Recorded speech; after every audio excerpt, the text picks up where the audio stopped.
What happens when the man who signs every paycheck walks into his own office and no one knows his name? Levi Randel had owned the company for 7 years. He'd bought it from a retiring founder who'd built a solid foundation but never scaled it. Levi had taken it from 5 office locations to 19 across 5 states. Fast growth, high margins, solid reputation. On paper, everything looked great. But Levi didn't trust paper anymore. For months, he'd been getting mixed reports. Some managers swore morale was high, while anonymous surveys said otherwise. Customer churn at the corporate B2B level had ticked up slightly. A few complaints about slow responses, missed deadlines, low energy. Nothing major. But Levi had this gut feeling. Something wasn't right. So he stopped sending emails and started packing a bag. He chose the downtown Chicago corporate office. It was the 3rd largest and had over 30 staff. He'd never met most of them. The original manager had retired 2 years ago. Since then, turnover had been high on the admin floor, and the district manager had recently installed a new leader, some guy named Kyle who hadn't met Levi personally. Perfect. Levi changed his appearance, dyed his hair darker, trimmed his beard shorter, wore thick-rimmed glasses, covered his sleeve tattoos, and took on the name Daniel. He posed as a new hire in the logistics department. His cover story? He was transferring from a small satellite office in Arizona that had just closed.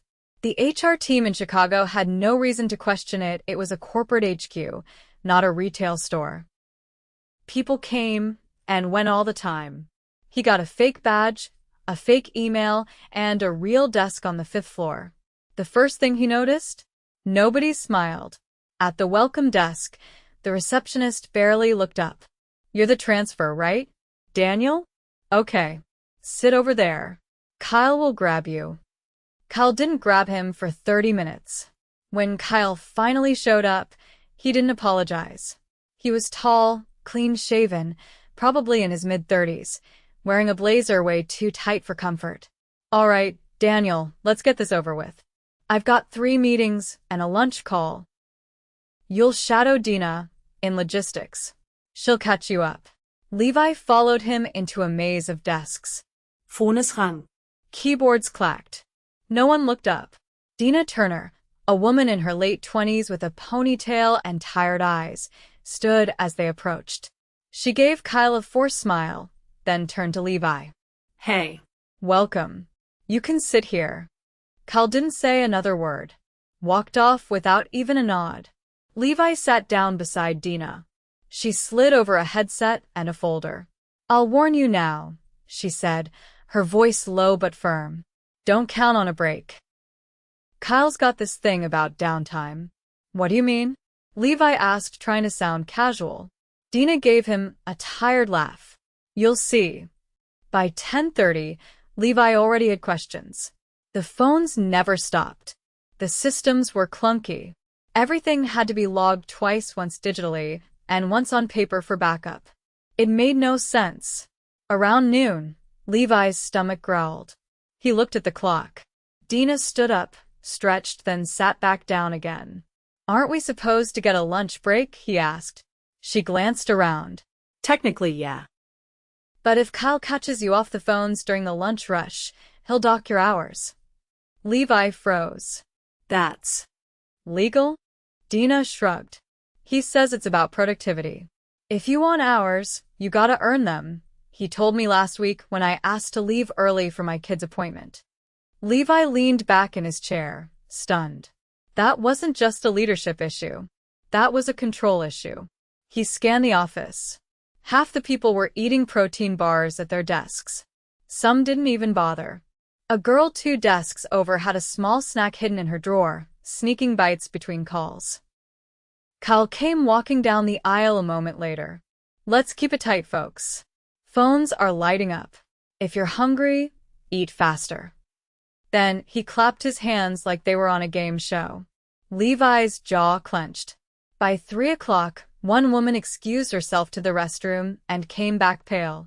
"I nearly passed out," she whispered to Dina. Dina nodded grimly. "It happens." Levi pretended to jot notes on his notepad, but his hand was shaking. This wasn't mismanagement. This was abuse of power.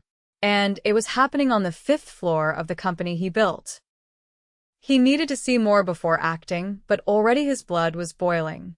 Dina handed him a printout. Here's tomorrow's call log. You'll be with me again. You work full shifts without breaks every day? He asked. Dina stared at her screen. Every day. But it's fine. I need the job. Levi didn't say a word. But inside, he was already planning the storm.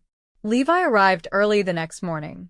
The building's fluorescent lights buzzed faintly overhead as he stepped into the 5th floor. Only 2 others were there, Dina and a young man wearing a headset already, slouched in his chair, eyes half closed. Coffee machine's broken again, Dina said without turning. Has been since Monday. Levi nodded, pulling off his coat. He didn't ask why it hadn't been fixed. The answer was already clear. By 8, the floor filled in. People moved like they were bracing for impact. No greetings.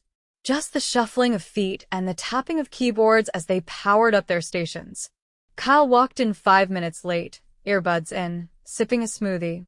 He didn't acknowledge anyone. Levi sat beside Dina again. She handed him a sheet of call notes. All handwritten. System was down for 2 hours yesterday.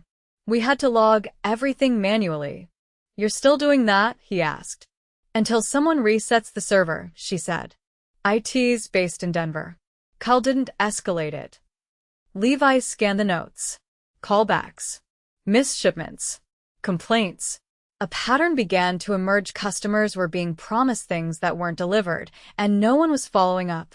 Around 9:30, a woman in a green blouse named Carla stood up and walked toward Kyle's desk. Levi couldn't hear what she said, but Kyle's tone carried. You're not owed anything. If you want a raise, get your metrics up, he said loudly, not bothering to lower his voice. Carla stood frozen. Her mouth opened, then closed. She turned and walked back to her desk, blinking fast. Dina leaned closer. She's been here 4 years. Has the highest accuracy on the floor. Does he talk to everyone like that? Levi asked. No, she said. Just the ones who won't push back. Levi watched Kyle rise from his desk and head toward the break room. He passed by a woman with frizzy hair and glasses who tried to stop him. Hey Kyle, I wanted to ask about. He cut her off with a wave. No time. Email me. Then he disappeared behind the frosted glass door. A few minutes later, a man named Theo, probably in his 20s, dropped a stack of documents on Dina's desk. Kyle wants these scanned and refiled by noon, he said. Dina looked over the stack, then at her screen. I've got 6 callbacks scheduled before then. Theo shrugged. He said noon. Levi watched him walk away, then asked, You don't have scanning support? We used to. Layoffs last quarter. Kyle says we should cross-train to stay lean. The tension in his jaw returned. These weren't just poor decisions, they were calculated ones. Designed to keep people quiet, overworked, and scared. At 10, a woman named Elise in accounting came over with a question about a client invoice. She was polite, quiet, and clearly uncomfortable. Hey, sorry to interrupt. I just need the shipping timestamp for the Fletcher order. It's marked as delivered, but the client says they never got it. Dina pulled up the record and pointed. It left the warehouse on the 2nd. But the last scan was in Iowa. Elise frowned. That's 5 states short. Then it probably got rerouted. You'll need freight support. Elise hesitated. They stopped answering me last week. Levi turned to her. What do you mean? They said they're short-staffed and only answering internal logistics now. He raised an eyebrow. Aren't you internal? Apparently not enough, she said, then walked off. By noon, Levi's stomach was growling again. He stood up to stretch and glanced at Kyle's empty office. It had been unoccupied for over an hour. He went to lunch, Dina said, noticing. So, he gets a break? Levi asked. Every day. Sometimes 2. Levi sat back down, silently fuming. Around 1, A woman named Marisol entered the floor for her first shift. Her badge clipped sideways, hair pulled into a tight braid. She looked nervous. As she passed Kyle's office, he stepped out. "You're late," he said. "Only 3 minutes," she replied, checking her watch. "That's 3 too many. You're on thin ice already." Marisol blinked. "I've been here 2 weeks. And I'm still waiting to see why we hired you," he said, then turned and walked away. Levi stood. Dina grabbed his sleeve gently. "Don't. Not like this." He sat down again, heart pounding. At 2, the printer jammed. A temp worker named Reggie tried fixing it, but it sparked and shut down completely. "Great," Dina muttered. "That's our only working one." Reggie looked around. "Should I report it?" Dina shook her head. "Last time I did, Kyle told me to try shaking it first." Levi pulled out his notepad and jotted a few words. No lunch breaks. No tech support. Verbal intimidation. Broken equipment. He stopped writing when he heard coughing. A young woman named Brianna, sitting near the windows, was red-faced and holding her stomach. "I feel dizzy," she whispered to the man beside her. He raised a hand to flag someone down. Kyle emerged from the break room, drink in hand.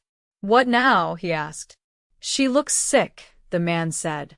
Kyle squinted. "You don't look sick." "I haven't eaten since yesterday," Brianna said softly. Kyle rolled his eyes. "Then maybe plan ahead next time." Levi stood. Kyle looked over. "You got something to add, Daniel?" Levi's voice was low but firm. "You're done. Step out of the way." Kyle laughed. "Excuse me?" Levi walked forward, pulled out his ID badge from under his shirt, and held it up. "My name is Levi Randel. I own this company, and I've been sitting on the floor for the last 2 days watching you abuse people who work harder than you ever have." The floor froze. Kyle's mouth opened, but no sound came out. "I've heard enough," Levi said. "You're finished. HR's already on standby. Security will escort you out. You will not speak to anyone here again." Kyle took a step back. "Wait, no. You've humiliated my staff, ignored basic labor laws, and pushed people to the point of illness. You don't get another word." Security arrived quietly. Kyle didn't resist. Just walked out silent, pale, and visibly shaken. Levi turned back to the stunned floor. "Anyone who needs a break, take one." Right now. Paid. Full hour. No one moved at first. Then Dina stood. "I'll go make sure Brianna gets some water," she said. Others followed. Some walked straight to the break room. A few just sat back in their chairs, finally breathing. Levi stayed standing. "I'm not here for applause. I'm here because I failed you. I built something that let this happen. That ends today." He looked around the room. "Tomorrow, we start rebuilding together." No one clapped. No one needed to. They just looked at him for the first time with hope. Levi stood in the center of the 5th-floor operations room the morning after Kyle had been removed. His usual suit and title were no longer a secret. This time, there was no disguise, no alias. Just a founder facing the people who'd been holding his company together under unbearable pressure. No speeches today. He simply nodded at each employee as they walked in. Some gave cautious glances. Others looked away. One woman, blonde, freckled, carrying a notebook with frayed edges, paused near the break room, unsure if she was even allowed to enter. "Take what you need," Levi said quietly. "You don't have to ask anymore." She gave a tiny nod and disappeared behind the door. Dina arrived last. She carried 2 folders and a worn messenger bag slung across her shoulder. She hesitated before sitting at her usual desk. When she looked over, Levi was already standing beside her. "I need your help," he said. She blinked. "With what?" "Sorting out what's real and what's rotting. I saw the surface. I need to understand where it starts." Dina didn't answer right away. She placed her bag under the desk and opened one of the folders. "Then you'd better see this." Inside were printed screenshots, time logs, and flagged email chains. She tapped one with her finger. This was sent to regional HR 2 months ago. Carla reported Kyle for verbally berating her during a department huddle. No one responded. Levi leaned in, reading silently. What happened after she sent this? Nothing at first. Then her schedule changed. Suddenly, she was opening every day. No flexibility. No explanation. She has 2 kids. Retaliation, he muttered. Dina nodded. He flipped to the next page. And this? That's from Brianna. She asked for a keyboard replacement. Her wrists were swelling from typing 12-hour shifts. Kyle told her to stretch more and complain less.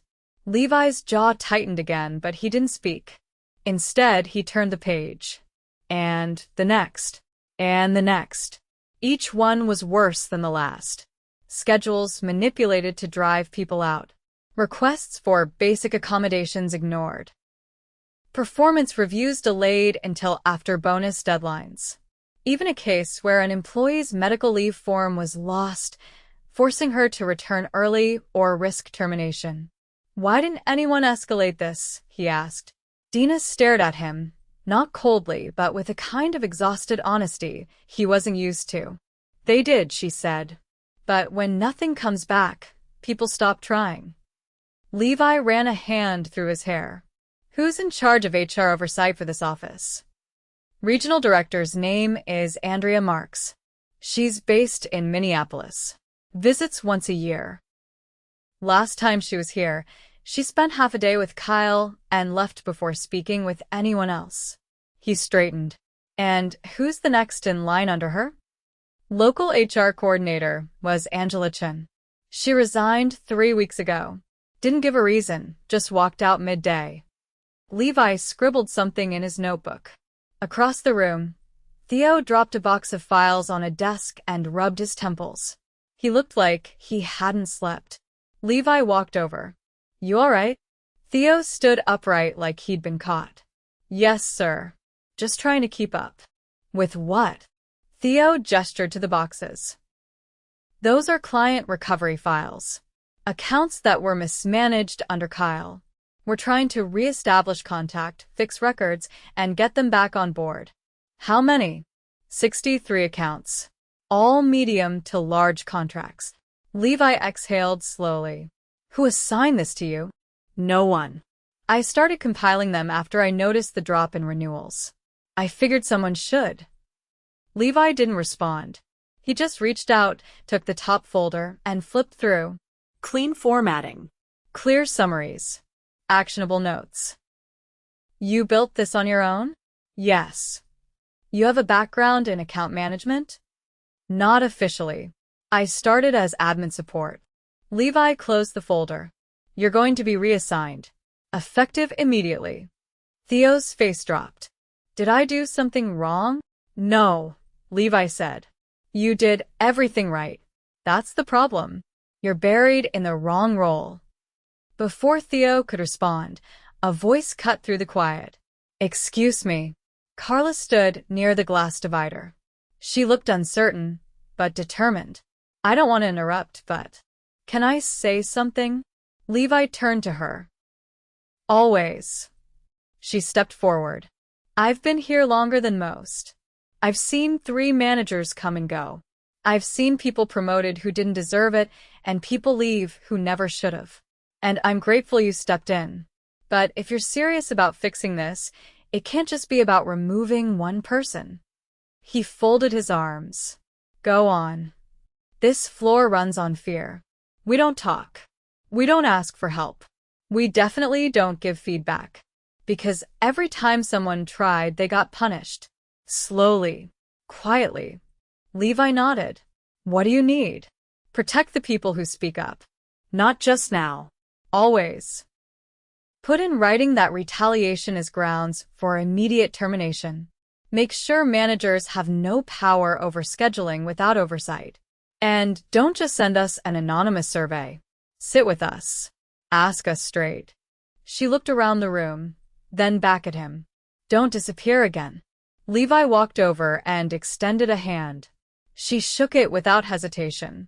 "You have my word," he said, and this time, it wasn't a promise made from a boardroom. Brianna came in a few minutes later, slower than usual. She carried a new ergonomic keyboard under one arm. Levi gestured toward it. "Who gave you that?" "Dina. She found a spare in storage." Good. "You'll get fitted for a proper setup by the end of the week. I'm bringing in a workplace ergonomics specialist Monday." She smiled faintly. "Does that mean I can stop rotating chairs every 2 hours?" He looked toward a cracked seat in the corner. "Throw that one out today." Across the floor, Reggie approached with a clipboard. "Sorry, sir. Facilities called back. Printer's still down. They said they'll try to get someone here next week." Levi frowned. "Did you tell them who's asking?" I "Didn't mention your name." "Call back. Tell them Levi Randel is requesting a technician by end of day." Reggie nodded and headed off. Levi turned to Dina again. "I need you to do something. Name it. By noon, I want a list of every system that's broken, every bottleneck, everything that costs you time unnecessarily. Don't sugarcoat it." She opened a drawer and pulled out a thick binder. "Already started." He chuckled. "Of course you did." Then he turned to the room. "Starting tomorrow, this floor goes remote 1 day a week. We'll rotate teams so everything stays covered. And I'm approving flexible scheduling for anyone with school-aged kids or caregiving responsibilities. If that's you, talk to Dina. She's helping coordinate." A few people exchanged stunned glances.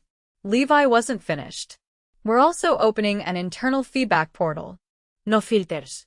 Every submission will go to a board-level review. If something gets buried, I'll know." He paused as Elise walked in, clutching her tablet. She looked unsure whether to sit or approach. He waved her over. "I read your notes," he said. "About the missing shipment routing. That's not your fault. That's a systems issue." She looked relieved. "I've been trying to get routing access for 3 months. You'll have it by this afternoon. And I want you to meet with IT to flag any other gaps. You're not just reconciling numbers anymore. You're helping rebuild infrastructure." Her shoulders straightened. "All right." He turned to the entire floor. "This isn't about perks. It's about function. If it doesn't work, it changes. If it hurts someone, it ends. And if anyone tries to bring the old way back," he looked around, his voice sharp, clear, "they're gone. Immediately. No more waiting." No one clapped. That wasn't the kind of place this was, not yet. But people nodded. Quietly. Some even smiled. Not the nervous kind that came from possibility. Then Levi picked up his bag. "I'll be back in 2 days. Not as a visitor. As part of the team." Dina called after him. "Where are you going now?" He looked over his shoulder. "To Minneapolis." Levi stepped out of the elevator into the Minneapolis regional office just before 8 in the morning. The lobby was quiet, freshly vacuumed, and unnervingly pristine. A receptionist glanced up from her screen, offered a corporate smile, and started to ask for his name before recognition triggered. "Mr. Randel. Andrea's expecting you. Conference room C." He nodded once and walked past the front desk, his shoes tapping against the polished floor.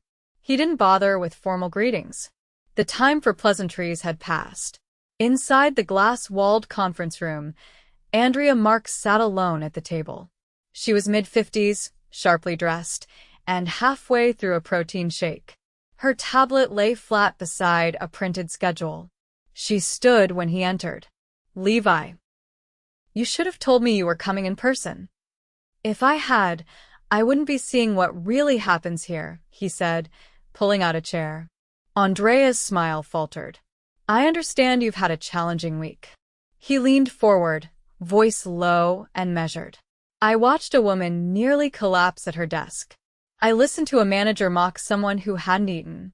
I saw retaliation buried under performance reviews and HR complaints routed into a void." She held his gaze a moment longer than she should have, then reached for her tablet. I'd like to walk you through our standard escalation paths. It's possible the Chicago office had isolated compliance gaps. No, he said flatly. It wasn't isolated. And don't use the word gaps. Gaps don't humiliate people. Gaps don't strip someone's hours because they asked for a new chair. Andrea sat stiffly. What do you want me to say? I want you to explain why you never followed up on 3 consecutive misconduct complaints filed against a manager you met in person. Her eyebrows drew together. I don't recall seeing 3. You saw them. You replied to the first one personally. Then the other 2 were marked under review and left to expire. The volume of reports, there's no volume large enough to justify silence. Andrea clutched her tablet tighter. I was acting under guidance from our staffing constraints. We've had 2 HR coordinators resign in the last quarter. Levi didn't blink. They didn't resign. They were pushed out. Quietly. Because they filed internal objections. I have their letters. She looked away. He stood. You're done here. Andrea's head snapped up. Excuse me? You're not walking out in handcuffs, but you are walking out. Collect your things. Security will escort you. You'll receive formal notice within the hour. She didn't respond. Just stared, frozen. I built this company to be lean, not cruel. You knew what was happening. You did nothing. That's not negligence. That's complicity. She rose slowly, dignity cracking at the edges. I'll expect a final discussion with legal. You'll get one, he said. But not with me. She left without another word. Levi remained standing in the empty conference room for a full minute before pulling out his phone. He made 5 calls in quick succession: legal, operations, facility support, and 2 board members. Each call was short and direct. By noon, a temporary HR oversight team was en route to Chicago. They'd report directly to him. No middle layers. No filtering. The next morning, Levi was back on the 5th floor. The difference was subtle, but unmistakable. People weren't smiling yet, but they weren't bracing anymore either. He walked past desks slowly, making eye contact. This time, people didn't look away. Dina stood near the print station, clipboard in hand, and a headset slung around her neck. She nodded toward the door. They delivered the replacement this morning.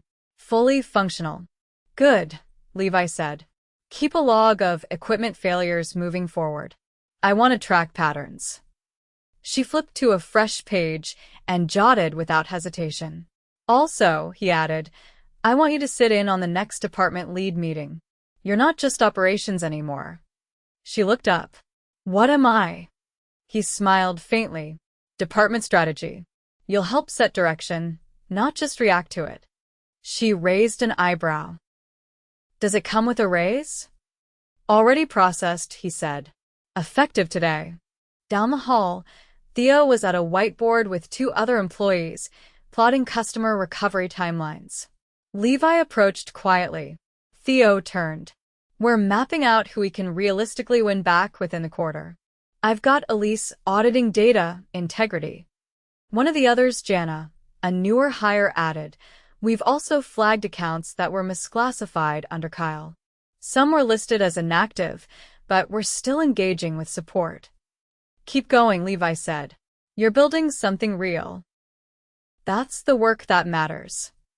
As he stepped away, he noticed Carla leaving the break room. She carried a mug and a folder, her step steady. Got a second? He asked. She stopped. Sure. I'm creating an internal ethics committee. 5 employees. Cross-departmental. You'd chair it. Her eyes narrowed. What's the scope? Dispute review. Policy feedback. Whistleblower protection. You'll report directly to me. She studied him. This isn't a token role, is it? If it was, I wouldn't be asking you. She nodded. Then I'm in. Back at his temporary desk, Levi opened his laptop and reviewed a spreadsheet Dina had emailed earlier.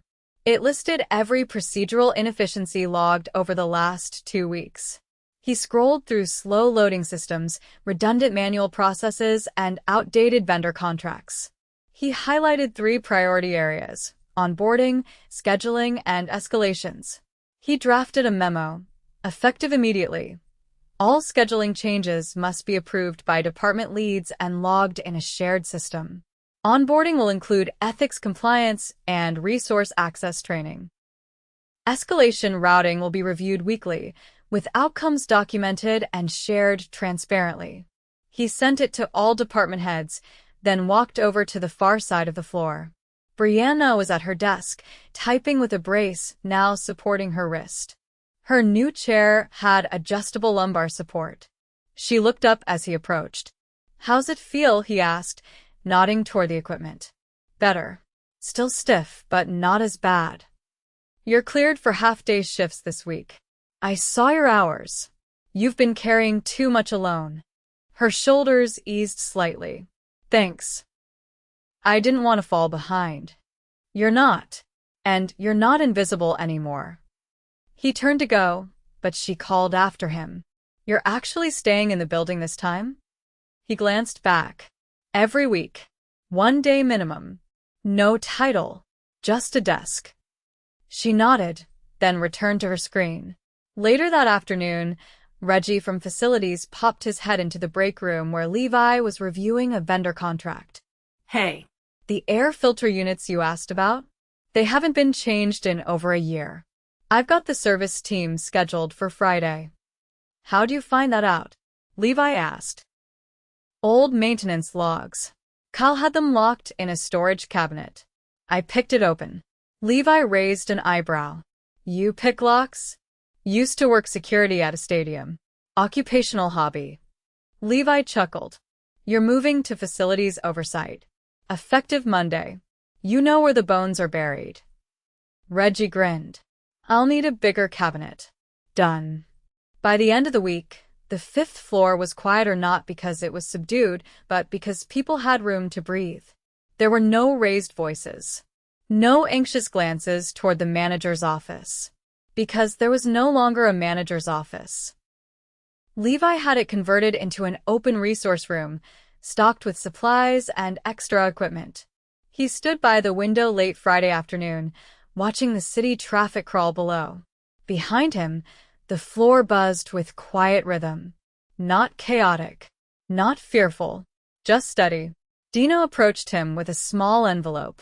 "What's this?" he asked. Staff signed it. "It's not a card, just a note. No one wanted to make it a big thing." He opened it. Inside was a single piece of paper, folded once. It read, "Thanks for seeing us." He folded it carefully and slid it into his pocket. "Monday," he said, "we start rewriting the handbook." She nodded. "Where do we start?" He looked out at the city again, then back at the people behind him. "With a part that says, no one should fear their job."